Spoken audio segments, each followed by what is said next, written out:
Alright guys, so today we are going to attempt again to do chapter 2, Midnight for Charlie Bone by Jenny Nemo. Still hope that I'm saying her name correctly. Alright, chapter 2 is all about the Yewbeam ants. It was difficult to keep up with Uncle Patton. Guys, if you remember at the end of chapter 1, Uncle Patton showed up, told Charlie he was wanted at home, which was weird because he never comes out at night, okay, during the day. He's always out at night or whatever, and he came out during the day to get them because the ants were coming. Alright, so, I've never seen your uncle outside in the daytime, Benjamin panted. He's a bit strange, isn't he? A bit, agreed Charlie, who was rather in awe of his peculiar aunt. He hurried as Uncle Patton had already arrived at the steps of number 9. Benjamin fell behind. Something's up with your family, he called to Charlie.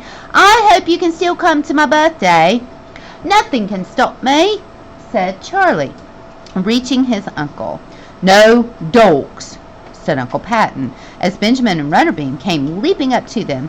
Oh, please, asked Benjamin. Not today. This is family business, Uncle Patton said sternly. Go home. Okay.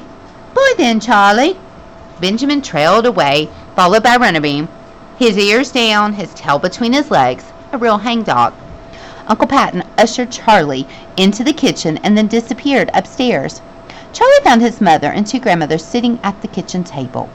Maisie looked very put out, but a secret smile played on Grandma Bone's thin lips. Charlie's mother was nervously stirring a cup of tea. Charlie couldn't imagine why. His mother didn't use sugar.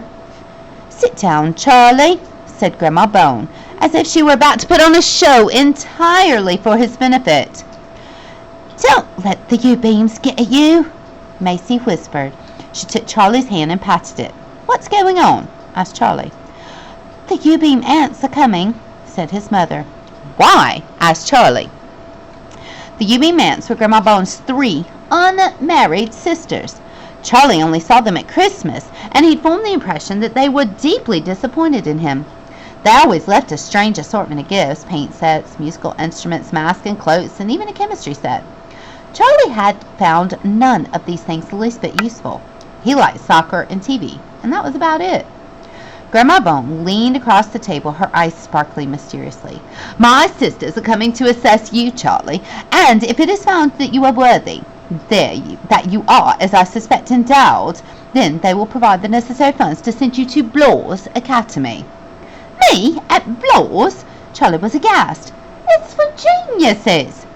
Oh, don't worry, love. You won't pass the test, said Maisie confidently. She got up muttering, Of course, it's old Maisie who has to do all the preparation for our Lady Mucks, isn't it? I don't know why I bother. There was to be a dinner for the aunts, Charlie's mother explained. The best silver, the finest crystal, the treasured china would be carried up from the cellar and laid in the chilly dining room, a room that was only ever used when the Yewbeam ants came. Maisie was defrosting chicken and fish and goodness knows what else as fast as she could. Charlie would have been worried if he hadn't been completely convinced that he wouldn't pass the ants' test. He remembered how he tried to paint a picture for them and failed miserably, how he'd unsuccessfully attempted to play the violin, a flute, a harp, and a piano. He had put on the masks they provided. Animals, clowns, pirates, cowboys, and spacemen, but only managed to act the part of Charlie Bone. Finally, it had to be admitted that he was not gifted. So, as he waited for the great ants to arrive, Charlie was not near as fearful as he should have been. Benjamin, on the other hand, was extremely fearful. Charlie was his best friend, his only friend. Anything that happened to Charlie would indirectly happen to him. Sinister events were closing in on his friends. Benjamin sat by his bedroom window and watched Charlie's house as the darkness fell. The street lights came on, and the lights winked on in the building behind the chestnut tree, in the basement, the attic, and all the bedrooms. What was going on? The wind intensified. Thunder and lightning coincided. That meant that the storm was right above. Benjamin clung to Runnerbeam, and the big old dog hid his face in Benjamin's sleeve. The street was now deserted except for 3 shadowy figures. On they came, a line of black umbrellas hiding all but the hem of 3 dark coats and 6 boots, 4 black and 2 red. In spite of the wind, there was a strange rhythm in their movements, almost as if the dance were taking place beneath those wide umbrellas. The figures stopped beside the chestnut tree, as Benjamin feared they would, and then they climbed up the steps to Charlie's house. For the first time in his life, Benjamin was glad to be himself and not Charlie Bone. At number 9, the table was set, damp logs smoldered in the fireplace. When the doorbell rang, Charlie was sent to answer it. The 3 great aunts swept into the house, stamping their feet on the tiled floor and shaking out their wet umbrellas. Their coats were curled across the hall, landing on Charlie as if he were a coat stand. "Pick them up, my boy," commanded Aunt Lucretia, as Charlie scrambled beneath the wet garments. "They're valuable moleskin, not rags." "Now, don't be so harsh, Lucretia," said Aunt Eustacia. "Charlie's got a secret to tell us, haven't you, dear?" Mumbled Charlie. "Don't be shy." Aunt Venetia, the youngest, came swaying up to him. "We want to know everything." "Yewbeams, come in," Grandma Bone called from the dining room. The 3 sisters sailed through the door, Lucretia, the eldest, first, Venetia, the youngest, last.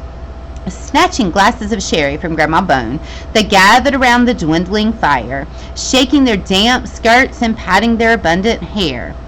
Lucretia's white as snow, Eustatia's iron gray, and Venetia's still black and folded around her head like a raven's wing. Charlie backed away and headed for the kitchen, where Macy and his mother were busy around the stove. "Take the soup in, will you, Charlie?" asked his mother. Well, Charlie didn't want to be alone with the great aunts, but his mother looked hot and weary, so he did as he was asked. The soup tureen was very heavy. Charlie could feel the glint of Yewbeam eyes following him around the long dining room table. He put the tureen on the mat and ran to get the bowls before Grandma Bone could complain about the drop of soup that had spilled. When everything was ready, Grandma Bone rang a bell, which Charlie thought was rather silly. Everyone could see that the mail was on the table. "Why do we need a bell?" he asked. "Tradition," snapped Grandma Bone, "and Patton has no sense of smell." "But Uncle Patton never eats with us." "Today," said Grandma Bone emphatically, "he will." "And there's an end to it," said Macy with a grin, which soon faded when the 4 sisters glared at her. Uncle Patton arrived looking irritated, and the meal began. Macy had done her best, but 10 minutes was rather short notice to create a meal of any distinction. The soup was salty, the chicken dry, and the pudding had a sad, drowned look. No one complained, however. They ate fast and heartily. Macy and Charlie's mother cleared the table.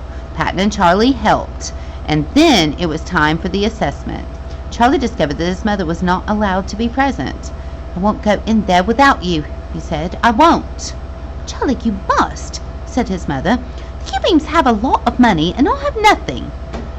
"It beats me why you want Charlie to go to that ridiculous academy," said Macy. "For his father's sake," said Charlie's mother. Macy clicked her tongue and said nothing more. Charlie's father was dead, so why did it matter so much? His mother wouldn't tell him. She gave him a little push toward the dining room, and in he went. "I want my mom in here, or I won't do it," said Charlie. My, a boy who wants his mother," Aunt Venetia cooed. "A boy who wants his mother is a baby," said Aunt Lucretia sternly. "Time to grow up, Charlie. This is a Yewbeam affair. We don't want distractions." At this point, Uncle Patton tried to slip away, but his oldest sister called him back. "Patton, you're needed. Do your duty for once." And Uncle Patton reluctantly slid into the chair she indicated. Charlie was made to sit on one side of the table, facing the 4 sisters. Uncle Patton sat at the end. Charlie wondered how the assessment would be conducted. There appeared to be no musical instruments, no mask, no paintbrushes on the table. He waited. They watched him. "Where did he get that hair?" Aunt Lucretia asked. "His mother sighed," said Grandma Bone. "A Welsh man. She spoke as if Charlie was not there. Ah! The three aunts sighed disapprovingly. Aunt Lucretia was fumbling with a large leather bag. At last she threw down a brown paper bag tied with black ribbon. She tugged the ribbon in the package, fell open, revealing a pile of ancient-looking photographs. Grandma Bone pushed the package over to Charlie, and the contents fanned out on the table. "What am I supposed to do with these?" asked Charlie, who had a very good idea of what they wanted him to do. Alright guys, so I apologize for that delay. If you are not in my classroom and you're listening to this reading, there are a few interruptions. I'm running after school. So the kids have been really great. We're going to be able to get through chapter 2 and I'm going to finish up now. Sorry about that, guys. So anyway, Aunt Lucretia was fumbling for a large leather bag. At last she drew out a brown paper bag tied with black ribbon, and she tugged the ribbon and the package fell open, revealing a pile of ancient-looking photographs. Grandma Bone pushed the package over to Charlie, and the contents fanned out across the table. "What am I supposed to do with these?" asked Charlie, who had a very good idea what they wanted him to do. The great aunt smiled encouragingly. Charlie prayed that nothing would happen, that he could just glance at the dusty-looking collection and look away before he heard voices. But one quick look told him that the people in the photograph were making a great deal of noise. They were playing instruments, cellos, pianos, violins. They were dancing, singing, laughing. Charlie pretended not to hear. He tried to push them away from him. Toward Aunt Lucretia, she pushed them back. "What do you hear, Charlie?" asked Grandma Bone. "Nothing," said Charlie. "Come on, Charlie, try," said Aunt Venetia. "And don't lie," said Aunt Eustacia. "Or we'll make you cry," snarled Aunt Lucretia. That made Charlie angry. He wasn't going to cry for anyone. "I don't hear nothing," he said, shoving the photographs away. "Anything," said Aunt Lucretia, shoving the bag. "You don't hear anything, not nothing, Grandma boy. Has no one taught you?" "He clearly needs to attend the academy," said Aunt Lucretia. Aunt Eustacia. "Just look at them, Charlie dear," said Aunt Venetia sweetly. "Just for one more minute, and if nothing happens, we'll leave you in peace. And just," she waved her long white fingers, "melt away." "All right," Charlie said grudgingly. He thought he could get away with it, just look at the photographs and block out the sounds, but it didn't work. The sounds of cellos, pianos, sopranos, and great gusts of laughter came bursting out at him, filling the room.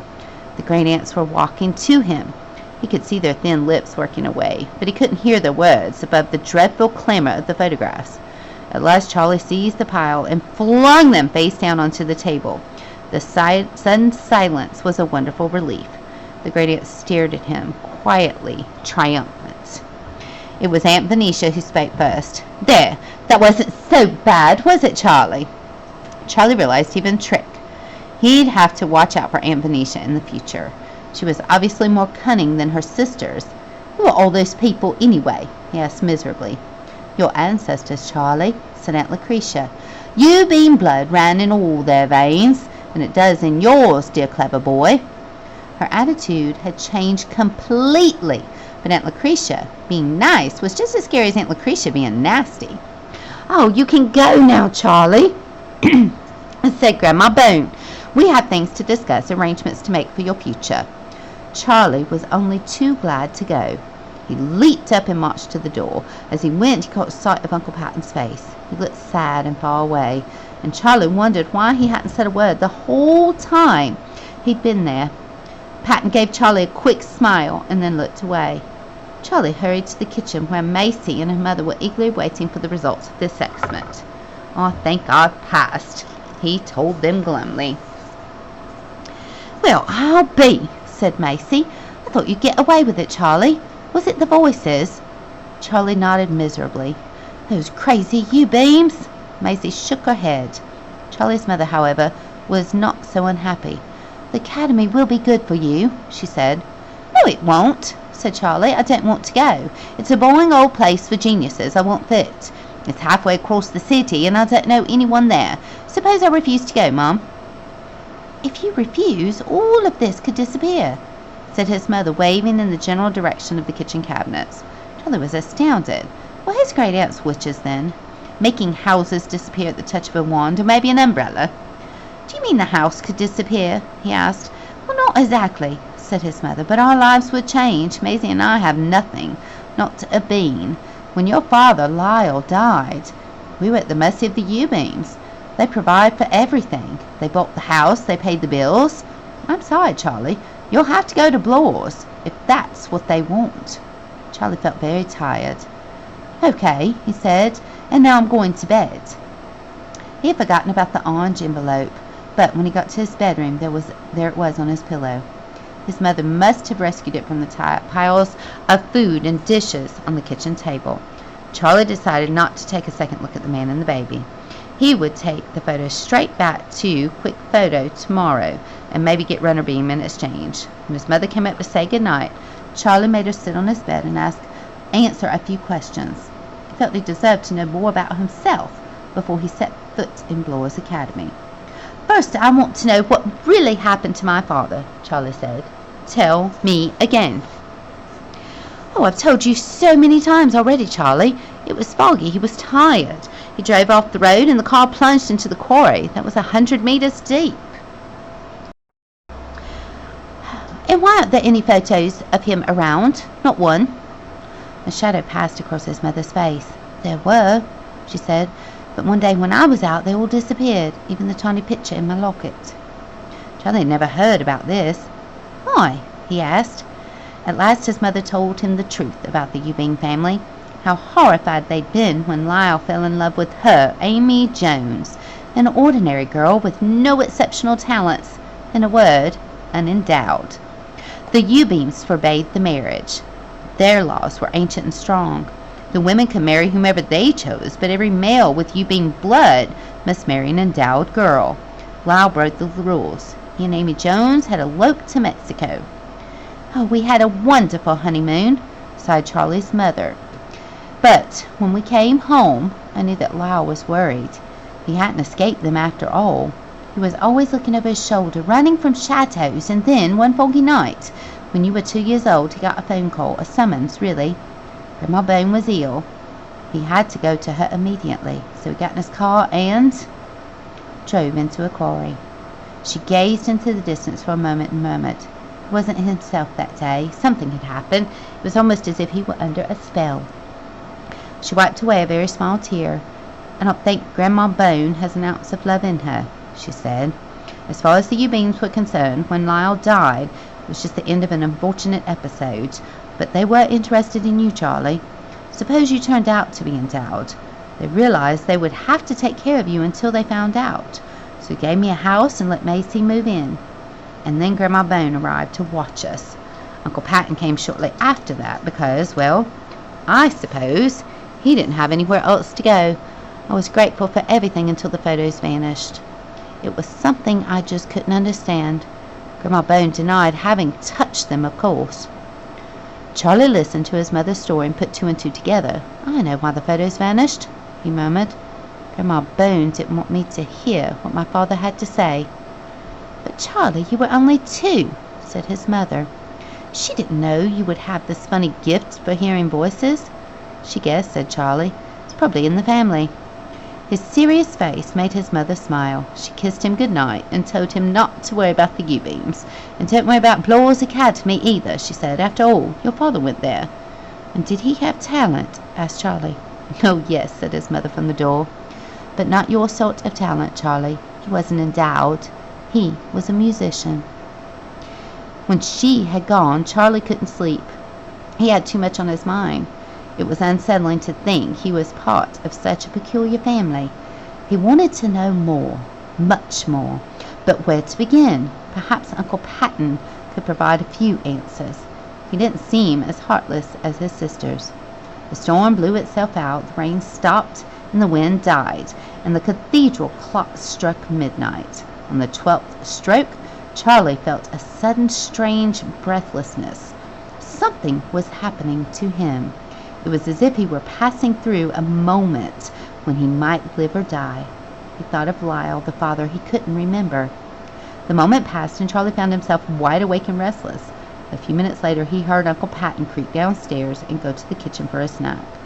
Charlie had grown used to his uncle's nighttime rambling. It always woke him up. Usually, he would just turn over and go back to sleep. Tonight, he jumped out of bed and got dressed. When his uncle left the house, Charlie crept down the stairs and followed him. He'd often wanted to do this, but he'd never had the courage. Tonight was different.